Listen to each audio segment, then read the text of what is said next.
आगे भी तुम्हें बहुत इम्पोर्टेंट है, क्योंकि आगे ये सब प्रोसेस पे ही सारा डिपेंडेंट है, अगर तुम किसी जेनेटिक फील्ड में जाओगे तो। और ये बहुत ही मजेदार फील्ड है। पढ़ के हो गया तुम्हारा? Yes yes ma'am. Ma'am. Okay, अभी नेक्स्ट स्लाइड देखते हैं। ठीक है, अभी नेक्स्ट देखो, यहाँ पे लिखा हुआ है the letter AGTC corresponds to the nucleotides found in DNA. अभी डीएनए में क्या फाउंड होता है? AGTC होता है, और आरएनए में क्या होगा? AGUC होगा।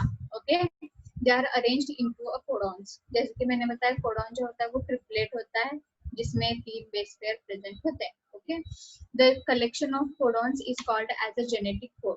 जैसे बताया, जेनेटिक कोड क्या होता है? पूरा कलेक्शन होता है कोडॉन्स का, और उससे जो अमीनो एसिड्स बनते हैं उनका। The genetic code is the system of nucleotide sequence of mRNA that determines the sequence of a amino acid in protein. Okay, इस पे mRNA पे जो कोडॉन्स होते हैं वो क्या डिसाइड करते हैं कि उन्हें कौन सा अमीनो एसिड फॉर्म करना है।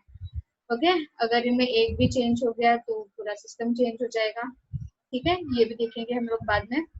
Codons are a group of 3 adjacent bases that specify the amino acid of protein. अभी जैसे मैंने बताया कि वो 3 bases होते हैं और एक कोडॉन फॉर्म करते हैं, और उससे अमीनो एसिड एक बनता है। ओके, देन उसके बाद में आता है 20 different types of amino acids are involved in this process of protein synthesis. ये भी मैंने बताया कि 20 एसिड, बस नंबर ध्यान में रखो कि 20 different types of amino acids होते हैं उसमें। देन उसके बाद में there would be 64 different codons in dictionary of genetic code, and that each code word has to be a triplet codon. अभी यहाँ पे क्या है? 64 codons हैं। ओके, 64 codons मतलब एक कोडॉन में हमारे 3 बेसेस हैं, right?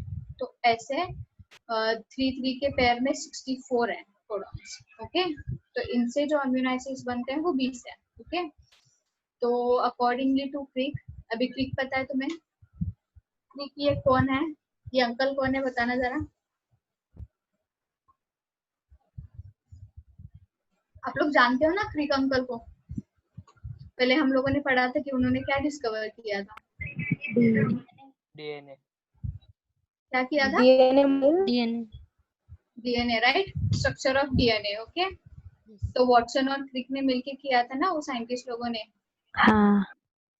Okay, so according to Craig, this information is stored in the form of coded language, that is genetic code. Okay, तो इसने वो भी रिसर्च कर रहा था, साथ में ये भी कर रहा था। ठीक है, तो नेक्स्ट स्लाइड देखते हैं। ये थोड़ा पढ़ लो 2 मिनट में।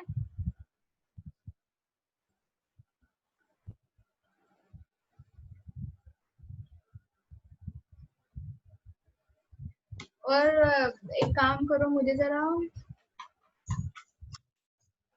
नाम बता दो किस किसने होमवर्क सबमिट किया है,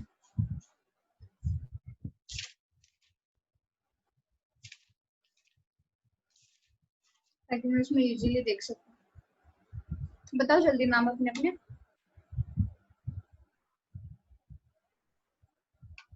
जिन लोगों ने सबमिट किया है वही लोग बताओ, ताकि मुझे उसमें सर्च नहीं करना पड़ेगा फिर। हेलो, साइली सोनावने मैम। ओके, और कौन?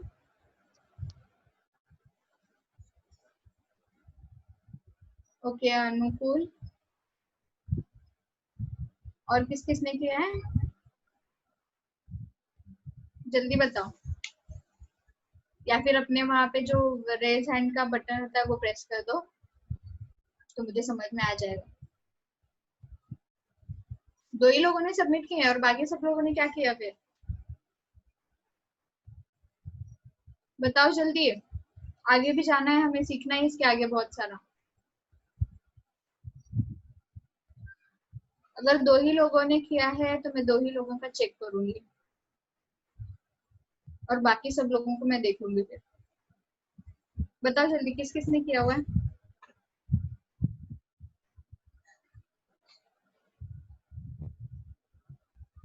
चलो, जिसने नहीं किया है वो देख लो। तुम्हें अगर कुछ समझ में नहीं आया तो वो मेरी गलती नहीं है, मैंने पढ़ाया तुम लोग को। और तुमने होमवर्क भी टाइम से नहीं किया है, अभी भी टाइम है, आज भी कुछ लोग सबमिट कर सकते हो, कर लो, नहीं तो फिर मैं बाद में चेक नहीं करूंगी किसी का। ओके, तो अभी हम लोगों ने ये देखा, इसके अगली स्लाइड देखते हैं हम लोग। ओके, जो कि ये स्लाइड है, अभी जो जेनेटिक कोड के बारे में बताया वो सारी इंफॉर्मेशन यहाँ पे है। बस इसमें एडिशन है कि ये जो AUG जो ये ट्रिपलेट बेसिस है, जो कि कोडॉन है, ये एक कोडॉन है, ये क्या है, ये स्टार्ट कोडॉन है। ओके, ये क्या करता है, एक तो मिथ्योनिन अमीनो एसिड बनाता है, राइट, तो उसके बाद में ये स्टार्ट कोडॉन का काम भी करता है, मतलब यहाँ की प्रोसेस जो भी होनी होती है वो स्टार्ट होती है। ओके, तो यहाँ पे बीच में प्रोसेस होगी, यही नहीं होंगे और भी होंगे, तो बीच में प्रोसेस होगी, देन अगेन ये प्रोसेस को स्टॉप करना है हमें, राइट। किसी भी प्रोसेस को शुरू करते हैं तो उसको स्टॉप करना जरूरी है। तो यहाँ पे स्टॉप कोडॉन्स भी प्रेजेंट होंगे, जो कि 3 होंगे। ओके, अभी हम लोगों ने देखा था पिछली बार के वहाँ पे 64 कोडॉन्स थे, ठीक है। तो 64 कोडॉन्स में से 3 कोडॉन्स जो होंगे वो पूरे नॉनसेंस कोडॉन होंगे, मतलब नॉनसेंस कोडॉन बोलते हैं उनको, या फिर यूजलेस बोलेंगे। ओके, तो वो क्या यूजलेस नहीं है, बट वो यूज होते हैं स्टॉप करने के लिए प्रोसेस, बट आगे की प्रोसेस में वो लोग यूज नहीं होते। तो यहाँ पे वो जो 3 कोडॉन्स होंगे, मतलब कि वो कितने पेयर में होंगे, 9 पेयर में होंगे। ओके, मतलब बेसिस होंगे 9 उसमें। तो यहाँ पे 3 कोडॉन्स जो होंगे, अभी 3 कोडॉन्स तो उसमें से चले गए, राइट, तो बाकी के बच्चे कितने, 61। तो 61 में से एक जो आएगा इधर स्टार्ट कोडॉन, या फिर वो मिथ्योनिन एक ही फॉर्म करेगा। ओके, तभी बाकी के जो आते हैं वो बाकी के अमीनो एसिड्स फॉर्म करेंगे, ठीक है। और ये mRNA का स्ट्रक्चर है 5' से 3' तक, जो कि बना था। समझ में आई इतना?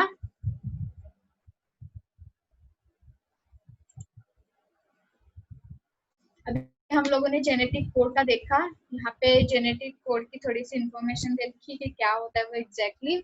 अभी उसके कुछ हम फीचर्स देखते हैं, ठीक है, मतलब कैरेक्टरिस्टिक्स जो होंगे। तो अभी जेनेटिक के फीचर्स दिखना स्टार्ट करते हैं। Genetic code is a triplet code of 64 codons, and 61 are coding for different kinds of amino acids, and remaining 3 are known as nonsense codon or stop codon. okay? जैसे कि मैंने अभी बताया कि जो 3 थे, वो 3 जो कोडॉन्स है वो ये हैं, UGA, UAA और UAG। ये क्वेश्चंस तुम लोगों को बहुत बार पूछ सकते हैं कि स्टार्ट कोडॉन कौन सा होता है, या फिर स्टॉप कोडॉन कौन सा होता है, या फिर नॉनसेंस कोडॉन कौन सा होता है। ये क्वेश्चंस में बार बार पूछ सकते हैं, तो ये ध्यान से देखो कि ये कौन कौन से कोडॉन्स है। नॉनसेंस और स्टॉप कोडॉन जो है वो 3 टाइप के हैं, ये देख लो, UGA, UAA और UAG। ओके, और स्टार्ट कोडॉन जो होगा वो AUG होगा, ठीक है, जो कि मिथ्योनिन अमीनो एसिड भी फॉर्म करेगा। देन उसके बाद में आता है genetic code has distinct polarity. अभी मतलब क्या कि ये जो स्ट्रैंड है वो रीड कहाँ से होगा, 5' टू 3' होगा। ये 3' टू 5' डायरेक्शन से हम इसको रीड नहीं कर सकते हैं, अगर रीड करेंगे तो पूरा उल्टा अमीनो एसिड फॉर्म होंगे। ओके, तो यहाँ पे समझ में आया ये इतना सारा, वैसे इजी है ये, समझ में आ रहा है तो यस बोल दो Yes, जल्दी। ma'am. ओके, जरा बोलो यार, मेरे को भी समझ में आ जाए तुम लोग को समझ में आ रहा है नहीं आ रहा, वरना मैं पढ़ा के ऐसे क्या फायदा होगा। ओके, तो नेक्स्ट पॉइंट देखते हैं, genetic code is non overlapping. अभी नॉन ओवरलैपिंग मतलब क्या होता है, ये इमेज से मैं बताती हूँ। ओके, नॉन ओवरलैपिंग मतलब क्या होता है, अभी तुम लोग को मैंने बताया कि हाँ ये AUG ये 3 एक ही कोडॉन है। ओके, एक ही कोडॉन फॉर्म करते हैं, तो AUC ये एक कोडॉन फॉर्म करते हैं। तो तुम लोग को ऐसे भी लगा होगा कि समझ लो हम लोगों ने गलती से ये ले लिया, फिर ये G को इनमें से मिला दिया, बट ऐसा कभी नहीं होता। ओके, अगर समझो प्रोसेस स्टार्ट होने वाली है तो फर्स्ट 3 कोडॉन का एक ग्रुप होगा, और नहीं, एक ही कोडॉन का ये जो 3 बेसिस है इनका एक ही ग्रुप होगा, और बाकी का जो दूसरा ग्रुप स्टार्ट होगा वो यहाँ से स्टार्ट होगा, ना कि A से। ओके, तो ये 3 अलग, फिर ये 3 अलग, फिर आगे के 3 अलग, ऐसे होगा, मतलब ये ओवरलैप नहीं करेंगे। ओके, देन नेक्स्ट आता है जेनेटिक कोड इज कॉमालेस। अभी तुम लोगों ने ये जो स्ट्रक्चर देखा था तो वहां पे क्या था, यहाँ पे किसी तरह का कॉमा नहीं है या फिर गैप नहीं है। ये जो स्टैंड तुम लोगों ने एमआरएनए का देखा होगा वो कंटिन्यूअस स्टैंड है, जहाँ पे you ji A you see ए ये सारे प्रेजेंट होंगे। ओके, तो ये कंटिन्यूअस है, यहाँ पे कहीं भी कॉमा नहीं है, कुछ भी मार्क नहीं है यहाँ पे, तो ये भी एक ही उनका फीचर है। ठीक है, देन नेक्स्ट आता है जेनेटिक कोड हैज डीजेनरेसी। अभी डीजेनरेसी का मतलब क्या आता है यहाँ पे देखो, usually a single amino acid is encoded by a single codon, however the some amino acids are encoded by more than one codon. अब इनका क्या हुआ, मैंने तो पहले से बताया कि एक जो कोडन होता है वो एक ही अमीनो एसिड फॉर्म करता है, राइट। तो यहाँ पे क्या होता है, एक अमीनो एसिड तो फॉर्म करता है, बट कभी कभी कैसे होता है कि एक ही समझो अमीनो एसिड है, उसको 4 कोडॉन्स फॉर्म कर रहे हैं। तो समझो, वेट मैं बताती हूँ, समझो अगर ये UGA है, UCA है और UGA, समझ लो कि ये 3 जो है, मतलब ये अलग अलग होंगे, हाँ, ये कंटिन्यूअस नहीं होंगे, ये अलग अलग होंगे और ये क्या करेंगे, एक ही अमीनो एसिड फॉर्म करेंगे। अगर समझो इन तीनों में से कोई AUC नहीं UGA, ये जो है फर्स्ट वाला, समझो ये यहाँ पे आ गया, ठीक है, तो यहाँ पे आएगा तो ये भी वही सेम अमीनो एसिड होगा, और इसके आगे का UCA समझो यहाँ पे आ गया हो तो वो भी सेम ही एसिड होगा, अमीनो एसिड होगा। ठीक है, तो यहाँ पे क्या होता है, एक कोडॉन किससे बनता है, मैंने बताया था ट्रिपलेट बेसिस से, तो वैसे 4 कोडॉन एक ही अमीनो एसिड फॉर्म करेंगे। ओके, कभी कभी एक कोडॉन एक अमीनो एसिड फॉर्म कर सकता है, कभी कभी 4 कोडॉन एक अमीनो एसिड फॉर्म कर सकता है, ये डिपेंड करता है। ओके, देन उसके बाद में कौन सा आता है, नेक्स्ट स्लाइड देखते हैं। Genetic code is universal. Universal मतलब क्या होता है यहाँ पे, ये जो जेनेटिक का पूरा चार्ट होता है 20 अमीनो एसिड 64 कोडॉन्स का, ये पूरा ऑल ओवर यूनिवर्सल है पूरा। ओके, मतलब इसी को ही माना जाता है स्पेसिफिक कोडॉन। ओके,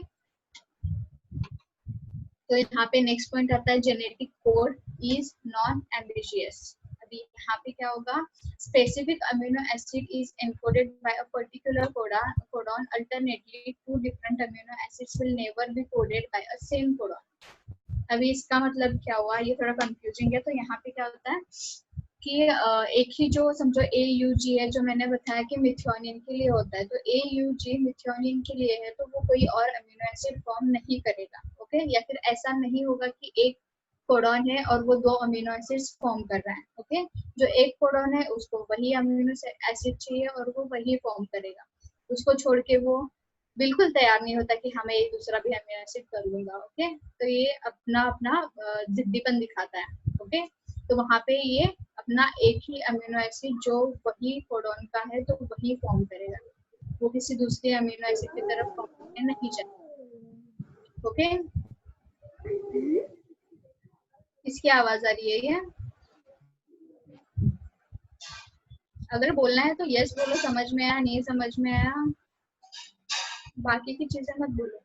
ओके, तो यहाँ पे नेक्स्ट देखते हैं initiation codon and termination codon. जैसे मैंने बताया था, फर्स्टली तुम्हें इनिशिएशन कोडॉन्स भी होते हैं, टर्मिनेशन कोडॉन्स भी होते हैं, जो कि प्रोसेस इनिशिएट करेंगे या फिर स्टार्ट करेंगे, और टर्मिनेशन कोडॉन्स क्या करेंगे, स्टॉप करेंगे। ओके, जैसे वहां पे प्रमोटर और टर्मिनेटर, तो यहाँ पे इनिशिएटर होंगे और टर्मिनेटर होंगे, ये कोडॉन्स होंगे जो कि डिसाइड करेंगे कि कहाँ से प्रोसेस स्टार्ट करनी है और कहाँ पे एंड करनी है। तो जैसे कि इनिशिएशन कोडॉन होगा AUG, जो कि मिथ्योनिन भी फॉर्म करेगा और प्रोसेस स्टार्ट भी करेगा, और बाकी के जो है UAA, UAG और UGA, ये क्या होंगे, ये टर्मिनेशन कोडॉन होंगे जो कि टर्मिनेट करेंगे। ओके, अभी ये पॉलीपेप्टाइड चेन लिखा है यहाँ पे, जो कि टर्मिनेट स्टॉप करता है। अभी ये पॉलीपेप्टाइड चेन मतलब क्या होती है यहाँ पे, जो कि अमीनो एसिड का सीक्वेंस होता है, पूरा अमीनो एसिड की चेन होती है, उसको पॉलीपेप्टाइड चेन बोलते हैं। Okay, as they do not code for any amino acids. Okay, तो ये जो टर्मिनेशन कोडॉन है ये कोई भी अमीनो एसिड नहीं बनाते हैं। ओके, सिर्फ ये इनिशिएशन कोडॉन जो है ये ही बनाता है। समझ में ये process? Yes, ma'am. Yes, ma'am. Okay, अभी लास्ट में देखो ये कोडॉन एंड एंटी कोडॉन। अभी कोडॉन क्या होता है और एंटी कोडॉन क्या होता है। Codon is a part of DNA. For example, AUG is a codon. It is always represented as a 5 dash AUG and 3 dash. Anticodons is a part of tRNA. Okay. अभी AUG होगा, ये जो mRNA का part होगा. Okay. तो mRNA या फिर DNA का भी हो सकता है, बट यहाँ पे T आएगा. ओके. तो यहाँ पे क्या होता है, ये mRNA का पार्ट होगा जो कोडॉन होगा, इसको हमें एंटी कोडॉन भी करना पड़ेगा. मतलब अमीनो एसिड फॉर्म करना है तो ऑब्वियसली वही सिर्फ हम लोग जो उस पे बेसिस प्रेजेंट होते हैं उससे डायरेक्टली अमीनो एसिड नहीं बनता. तो वहाँ पे क्या होगा, वो जो ट्रिप्लेट कोडॉन होते हैं वो एक अमीनो एसिड के लिए वर्क करते हैं, वो एक ही अमीनो एसिड फॉर्मेशन करते हैं, या फिर चार मिलके नहीं, मतलब 4 कोडॉन्स होते हैं वो एक ही अमीनो एसिड को सपोर्ट करते हैं या फिर फॉर्म करते हैं. ओके. तो यहाँ पे एंटीकोडॉन क्या होगा, जो बाद में जो टीआरएनए फॉर्म होने वाला है एमआरएनए के बाद. अभी हम लोगों को हमने सेंट्रल डॉग्मा देखा था जहाँ पे क्या था, डीएनए है, उसके बाद में फॉर्म होगा एमआरएनए, देन उसके बाद में डायरेक्टली प्रोटीन. ओके. तो बट बीच में जो प्रोसेस आती है एमआरएनए के और प्रोटीन के, ये टीआरएनए है. ओके.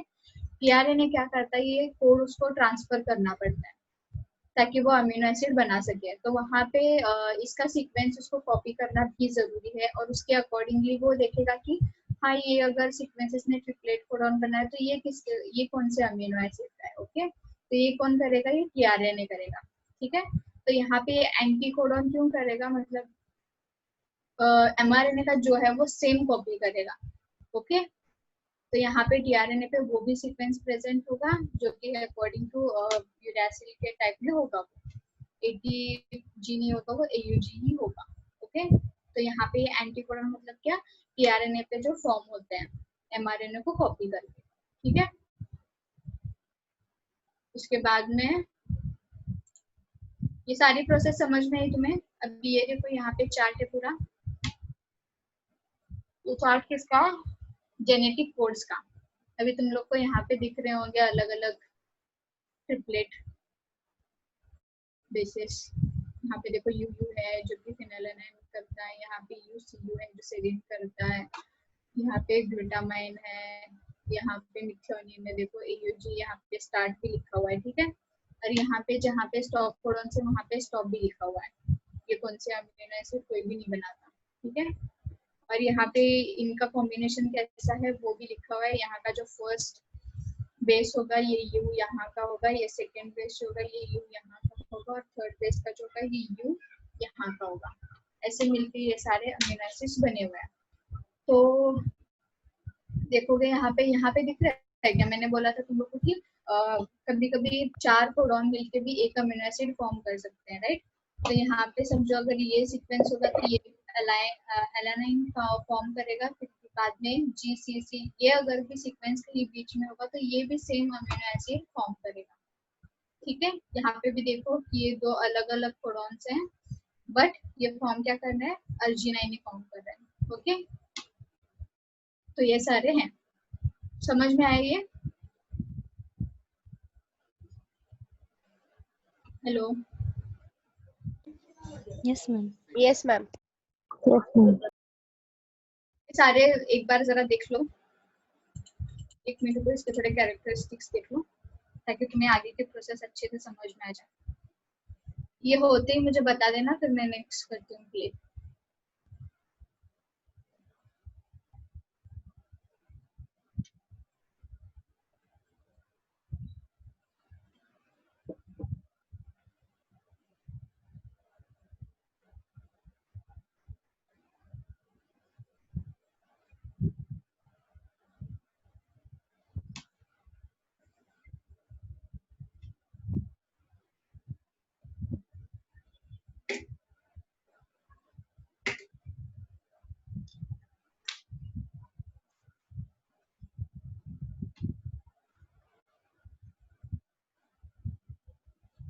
हो गया ये पढ़ के.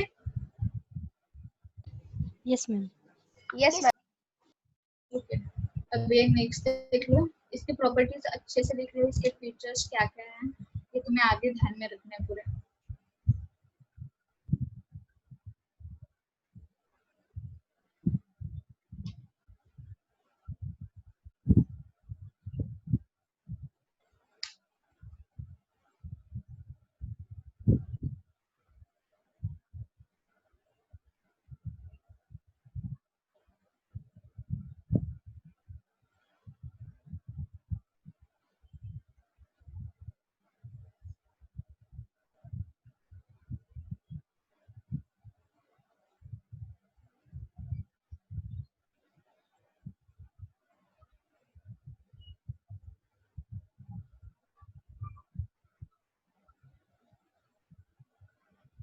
हो गया ये पढ़ के? Yes, ma'am. Yes. ये भी देख लो। देखो तुम लोग कितने लकी हो, तुम लोग बायो हो और ऊपर से तुम लोग को पता है कि तुम्हारे बॉडी में क्या क्या चल रहा है, क्या क्या होता है, इतने सारे प्रोसेस हो रहे हैं और तुम्हें पता भी नहीं चलता।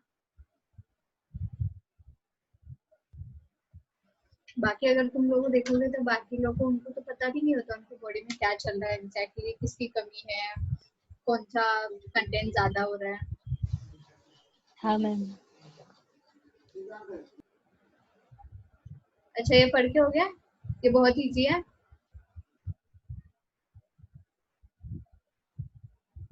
ये फिल इन द ब्लैंक्स के लिए या फिर वर्मा के लिए क्वेश्चन बहुत आते हैं, ये initiation codon and termination codon, और नीट के लिए भी आ सकते हैं।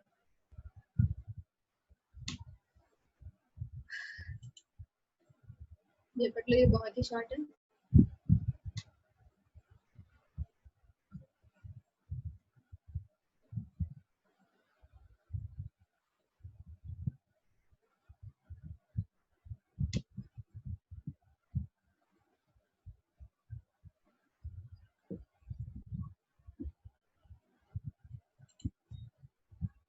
ये चार्ट देख लो एक बार, कौन कौन से अमीनो एसिड्स होते हैं।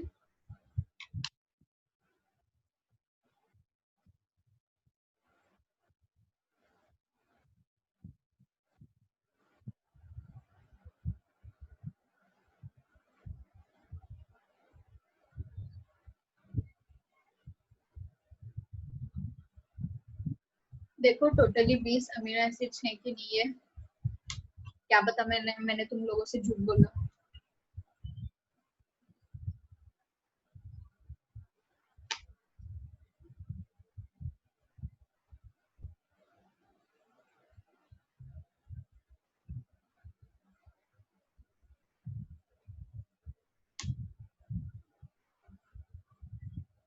देख ले सभी।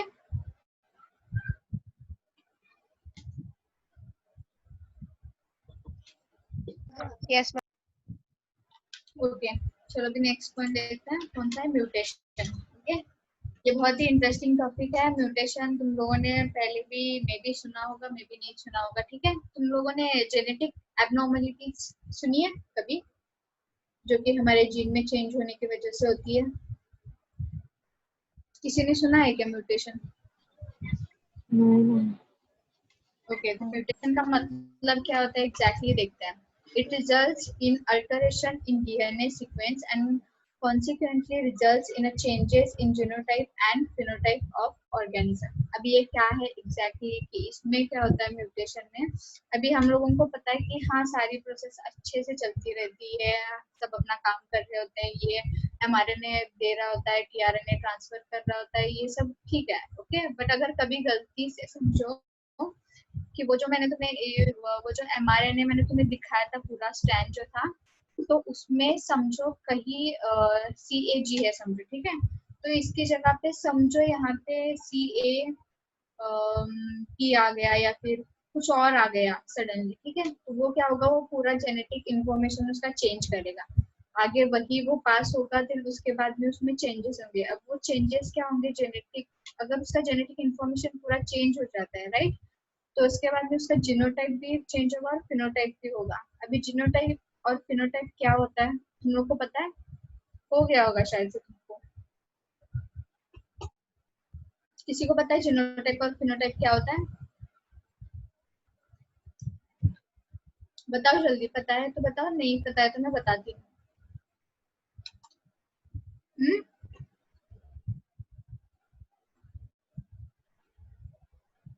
Hello. Genotype means the genetic constitution or genetic makeup of an organism, and phenotype means the external appearance of an individual. Okay right. Okay तो जीनोटाइप का मतलब क्या होता है, उसका जेनेटिक अपीयरेंस होता है, और फिनोटाइप का मतलब क्या होता है, उसके एक्सटर्नल मॉर्फोलॉजी जो भी हमें दिखती है वो। ओके तो यहाँ पे अभी समझो हम लोग बात करें कि हाँ अभी तुम लोग को ये भी क्वेश्चन होगा कि डीएनए का यहाँ पे सीक्वेंस चेंज हो रहा है या फिर उसमें कुछ तो चेंजेस हो रहे हैं, स्मॉल स्मॉल चेंजेस हो रहे हैं, ठीक है। तो उसकी वजह से जीनोटाइप चेंज हो सकता है, ये तो मानते हैं, पर पूरा एक्सटर्नल अपीयरेंस या फिर थोड़ा सा पार्ट चेंज हो जाए ये थोड़ा अलग है, ओके। बट यहाँ पे जेनेटिक इन्फॉर्मेशन किसके लिए काम करता है कि हम कैसे दिखते हैं, हमारे कौन से जीन्स किसके लिए काम करते हैं। अगर किसी के हेयर ब्राउन है या फिर किसी के आईज ब्राउन है, ग्रीन है, तो इसके लिए स्पेसिफिक उनका एक इन्फॉर्मेशन रहता है, राइट। अगर वही चेंज हो जाए तो ऑब्वियसली ऑटोमेटिकली उनका बाहरी रूप जो होगा वो भी चेंज हो जाएगा, ठीक है। तो इसका ये ध्यान में रखना कि म्यूटेशन डीएनए में छोटा सा डीएनए के सीक्वेंस में चेंज होता है, जिसका असर किस पे होता है, जीनोटाइप और फिनोटाइप होता है उस ऑर्गेनिज्म पे, ठीक है। तो यहाँ पे फॉर एग्जांपल देखते हैं सिकल सेल एनीमिया। तो यहाँ पे क्या था, इसका जो सीएजी यहाँ पे कोडॉन था वो पूरा चेंज हो गया था, ठीक है। तो इसकी वजह से उनको ये डिसीज हो जाता है, इसी की वजह से ये डिसीज हो गया था। देन म्यूटेशन क्या होता है, it is a discontinuous small and directionless. अभी डिसकंटिन्यूअस मतलब क्या, हम ये तो नहीं बोलेंगे कि हाँ इसके चेंजेस हो रहा है तो ये चेंजेस यहाँ होगा वहाँ होगा वहाँ होगा, ऐसे नहीं होता।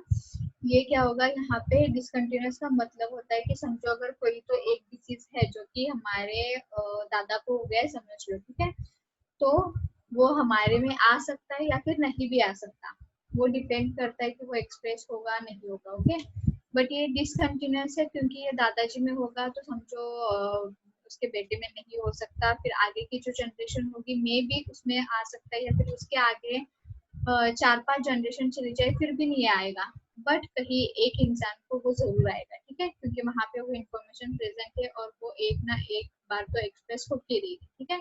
अब ये स्मॉल नेक्स्ट लिखा हुआ है, स्मॉल मतलब क्या, वो डीएनए के सीक्वेंस में स्मॉल स्मॉल चेंजेस करती है, राइट। पूरा सीक्वेंस चेंज नहीं होता, बट समझो एक ही बस बेस चेंज हो गया ना तो पूरा स्ट्रक्चर उसका चेंज हो जाएगा, ओके। एंड ये डायरेक्शन लेस क्यों होता है कि समझो ये नहीं बताएगा हाँ मैं आज इस पर्सन में हूँ, मैं कल दूसरे पर्सन के इस जिम में जाऊंगा, इस सीक्वेंस में जाऊंगा, ऐसे ये कभी नहीं करता, ओके। ये अपने पूरा जनरेशन टू जनरेशन पास कर भी सकता है, नहीं भी कर सकता, ठीक है। तो यहाँ पर फॉर एग्जाम्पल दिया हुआ है इसका डॉली शिप करके। तुम लोगों ने डॉली शिप का नाम सुना है? नहीं। यस, अच्छा, किसने बोला ये यस? उसने बताओ जरा क्या अभिषेक। सुना है? क्लोन, फर्स्ट क्लोन था। हाँ, जो फर्स्ट वन था वो डॉली शिप पे था, ठीक है, राइट। तो यहाँ पे क्या होता है, डॉली शिप जो थी इसमें भी म्यूटेशन ही हुआ था, डीएनए में थोड़ा सा चेंज हो गया, तो इसकी वजह से क्या होता है, अभी नॉर्मल हम शिप कैसे देखते हैं, उनके पैर जो होते हैं वो लंबे लंबे होते हैं, राइट। रुको,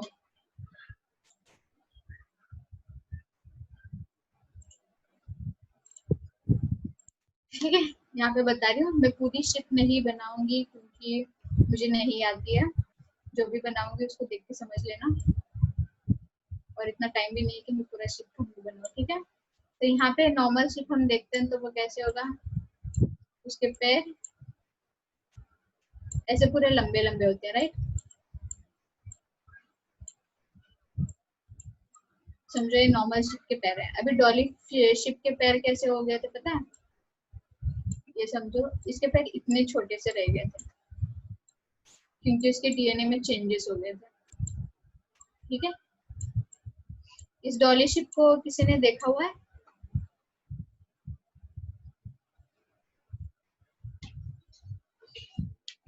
मेरा चार्जिंग, डॉली शिप को किसी ने देखा हुआ है क्या? हेलो, अरे तुम नहीं, सबसे नहीं। बात कर रहे हो, बताओ। नहीं देखा ना, ठीक है, तो अभी मैं दिखा दूं, ठीक है। हम लोग यहाँ आते थे म्यूटेशन में, ये देखो ये डॉली शिप है, दिख रहा है।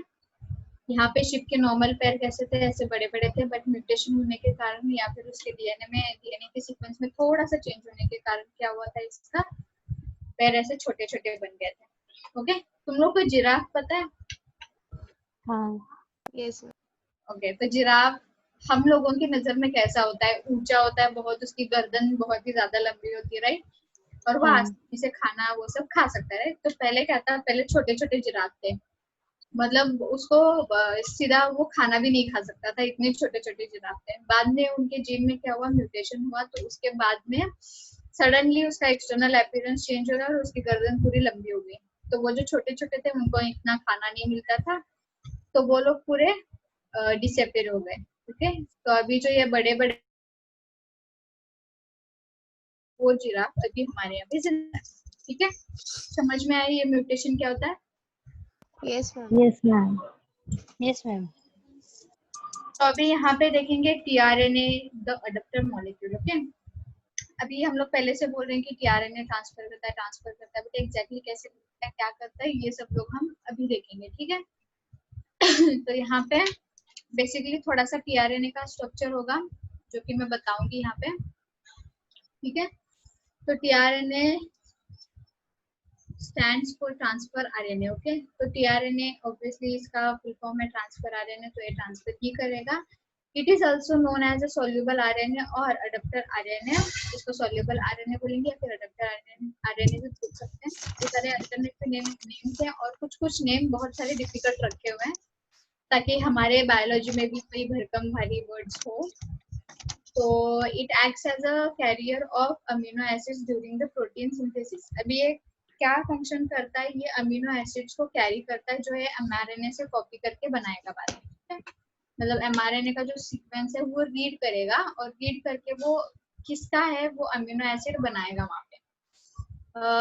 और ये क्या होता है, ये सिंगल स्टैंडर्ड होता है टीआरएनए, बट हमें दिखने में ये डबल स्टैंडर्ड लगता है। ओके, तो इसका हम देखते हैं स्ट्रक्चर आगे। It is also called as sRNA and 10 to 15% of total cellular RNA is tRNA. Okay, जब RNA होता है उसमें 10 to 15% tRNA present होता है। इसका molecular weight कितना होगा? 25-30,000 Dalton.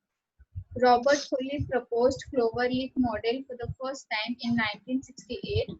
It is a two-dimensional description of tRNA. अभी इसने क्लोवर लीफ लाइक स्ट्रक्चर उसका डिस्क्राइब किया था उस टाइम पे 1968 में। ओके, तो यहाँ पे ये टू डायमेंशनल इमेज होगी टीआरएनए की, वो मैं दिखाती हूँ अभी। ध्यान से देखना, इसको दिख रही है यहाँ पे इमेज? Yes, ma'am. तो ये देखो, ये टीआरएनए की इमेज है, जैसे कि क्लोवर लीफ ऐसे 3 इसमें डिवाइडेड होता है। ओके, तो ये टीआरएनए का स्ट्रक्चर है। अभी यहाँ पे पढ़ते हैं कि इसमें पार्ट्स कौन कौन से हैं। अभी इसमें फर्स्ट जो पार्ट आएगा वो एंटीकोडॉन आएगा और रिकॉग्निशन लूप आएगा। ओके, अभी एंटीकोडॉन और रिकॉग्निशन लूप क्या था, मैंने जैसे बोला था कि अमीनो एमआरएनए से वो एमआरएनए पूरा रीड करता है और उसमें से वो ट्रिपलेट कोडॉन के अकॉर्डिंगली अमीनो एसिड बनाता है। ओके, तो ये रिकॉग्निशन लूप जो है ये क्या करेगा, जो कि यहाँ पे नीचे प्रेजेंट है, इसको क्या करना होता है, इसका फंक्शन है कि ये एमआरएनए को रीड करता है कि कौन सा अमीनो एसिड इससे बनने वाला है। ओके, देन सेकेंड जो आता है वो है एक्सेप्टर आर्म और अमीनो एसिड आर्म, जो कि यहाँ पे ऊपर प्रेजेंट है। यहाँ पे क्या होता है, यहाँ पे अमीनो एसिड अटैच होता है।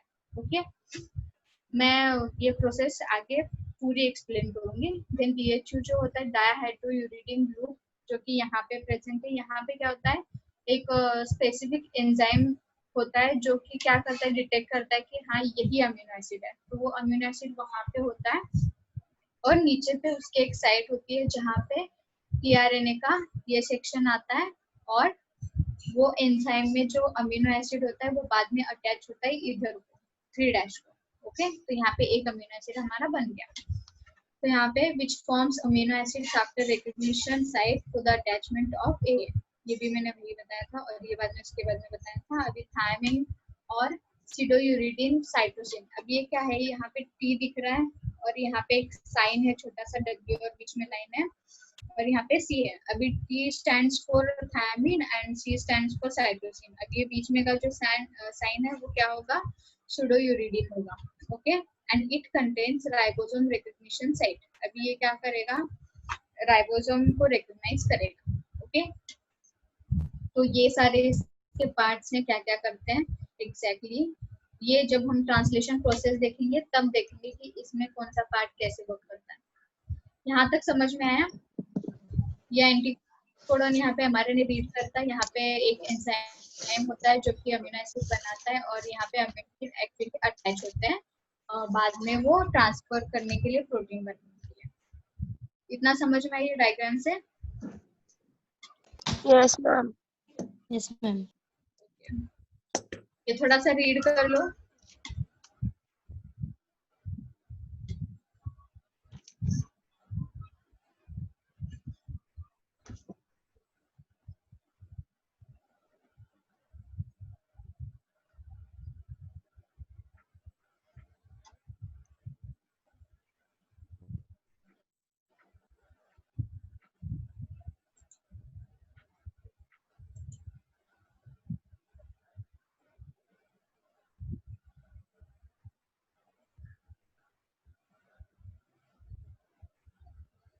हो गया ये रीड करके? Yes, ma'am. ओके, तो नेक्स्ट देखते हैं ट्रांसलेशन। अभी यहाँ पे फर्स्ट पॉइंट है सेंट्रल डॉग्मा अंडरस्टैंडिंग। अभी तुम लोग को समझ में आया है एग्जैक्टली सेंट्रल डॉग्मा क्या होता है, जो कि डीएनए का कन्वर्जन एमआरएनए में करता है, देन प्रोटीन फॉर्म होता है। In this process the mRNA undergoes decoding forms protein. अभी यहाँ पे एमआरएनए का क्या होता है, डीकोडिंग होता है वहाँ पे। ओके, तो यहाँ पे इनका कोडिंग रीड किया जाता है और अमीनो एसिड्स बनाए जाते हैं प्रोटीन बनाने के लिए। Then the process of translation takes place at ribosome in cytoplasm. Okay, अभी हम लोगों ने जैसे ट्रांसक्रिप्शन प्रोसेस देखा था वो न्यूक्लियस में हो गई थी, तो उसके बाद में मैचर एमआरएनए जो था वो बाहर आ गया साइटोप्लाज्म में, न्यूक्लियस से बाहर आ गया वो। ठीक है, तो वहां से बाहर आने के बाद ये कहाँ पे गया, राइबोसोम में गया। अभी राइबोसोम का बेसिक स्ट्रक्चर क्या होता है वो हम आगे देखेंगे, राइबोसोम कैसा दिखता है। ठीक है, then उसके बाद में translation is the process of translating the sequence of a messenger RNA molecule to sequence of amino acid during the protein synthesis. अभी ये क्या होगा, ये प्रोसेस होगी mRNA को अमीनो एसिड में कन्वर्ट करने की, या फिर mRNA सीक्वेंस को अमीनो एसिड के सीक्वेंस में करने की convert. Okay, then what is translation process exactly? mRNA contains all the messages and free nitrogen bases makes one codon. One codon will code for amino acid, and after joining all the amino acids, it will form a protein, or amino acid are joined to form a polypeptide chain. Okay, तो mRNA पे basically जो nitrogen bases present होंगे वो codon के इसमें हम लोग डिवाइडेशन होगा उनका बाद में, और फिर अमीनो एसिड फॉर्म होगा, पॉलीपेप्टाइड चेन फॉर्म होगी जो कि अमीनो एसिड की पूरी चेन, और उसके बाद में पूरी चेन जो होगी वो कंप्लीट होने के बाद में एक प्रोटीन जाके फॉर्म होगा। ठीक है, तो अभी हम लोगों ने ट्रांसक्रिप्शन में देखा था जैसे कि इनिशिएशन, टर्मिनेशन और इलॉन्गेशन, ये प्रोसेसेस होती हैं, तो इसमें भी सेम ही होती है। ओके, प्रोसेस अलग है बट नाम सेम है। ओके, ये तीन ही प्रोसेस है बट इसके अंदर का जो कंटेंट है वो अलग है। तो यहाँ पे अभी रिक्वायरमेंट्स देखेंगे, हमें ट्रांसलेशन प्रोसेस करने के लिए क्या क्या चाहिए रहेगा। ठीक है, फर्स्टली तो डीएनए चाहिए ऑब्वियसली, तभी तो एमआरएनए डीएनए से कॉपी करेगा। देन उसके बाद में 20 टाइप्स ऑफ अमीनो एसिड्स चाहिए जिसका सीक्वेंस हम बाद में बनाएंगे। Then types of RNAs, RNA के टाइप जो कि डीआरएनए लगेगा हमें, आरआरएनए लगेगा और एमआरएनए भी लगेगा। ठीक है, और राइबोसोम्स जो कि राइबोसोम में ही मेन एग्जैक्टली प्रोसेस होने वाली है। राइबोसोम जो प्रेजेंट होते हैं साइटोप्लाज्म में, कुछ एंजाइम्स में लगेंगे जो कि वर्क करेंगे। सोर्स फॉर एनर्जी भी लगेगा कि ऑब्वियसली उनको अगर प्रोसेस करनी है कोई तो एनर्जी चाहिए होगी। ओके, खाएंगे पिएंगे नहीं तो जिंदा कैसे रहेंगे। ओके, देन यहाँ पे प्रोसेसेस देखो, तो यहाँ पे फर्स्ट प्रोसेस में क्या आता है, activation of amino acid. Okay, अभी यहाँ पे क्या होता है, अमीनो एसिड को एक्टिवेट भी करना पड़ता है पहले ताकि वो अच्छे से फॉर्म हो और उनका बाइंडिंग अच्छे से हो। ठीक है, यहाँ पे need a important enzyme which is amino acid tRNA synthetase. ये जो एंजाइम है ये अमीनो एसिड्स को एक्टिव करेगा। ठीक है, this enzyme contains two binding sites, amino acid binding site and tRNA binding site. अभी यहाँ पे क्या होगा, मैंने पिछली बार जो tRNA का स्ट्रक्चर दिखाया था तो उसमें ऊपर जो सबसे स्ट्रक्चर था वहां पे क्या था, तो मैं ये एक्सप्लेन करती हूँ। ठीक है, ये स्ट्रक्चर है पूरा। ठीक है, तो वहां पे क्या था, वो जो एंजाइम है अमीनो एसिड, वो एंजाइम क्या करेगा, यहाँ पे जो हमें अमीनो एसिड चाहिए वो कहाँ से आएगा, वो यहाँ से आएगा जो कि वो एंजाइम फॉर्म करेगा। तो यहाँ पे क्या होता है, एक मिनट बताती हूँ।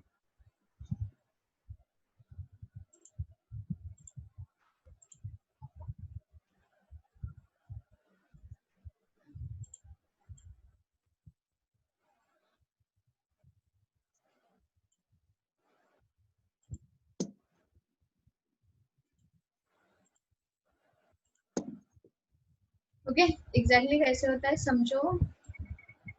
ये जो है तुम्हारा ये वो अमीनो एसिड एंजाइम है। ठीक है, तो यहाँ पे क्या होगा, ऐसे एक साइड होगा और ऐसे एक होगा। ठीक है, और ये जो हमने समझो कि इन शॉर्ट में बताया, ये कौन ड्रॉ कर रहा है,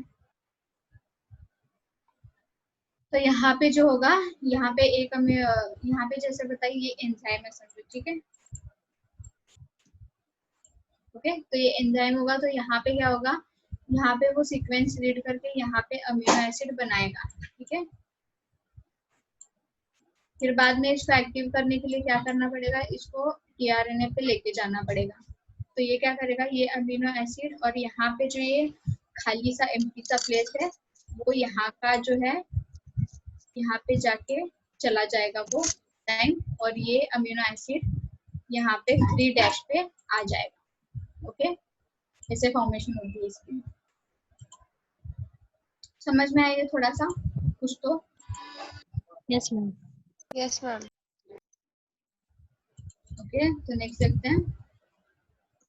हाँ, ये तो बस इसी टीआरएनए पे जब अमीनो एसिड ज्वाइन होता है तो उस प्रोसेस को हम लोग अमाइनो एसिलेशन करके बोलते हैं, या फिर एक्टिवेशन ऑफ अमीनो एसिड। तो नेक्स्ट जो मेन प्रोसेसेस हैं वो स्टार्ट करते हैं अभी। इनिशिएशन,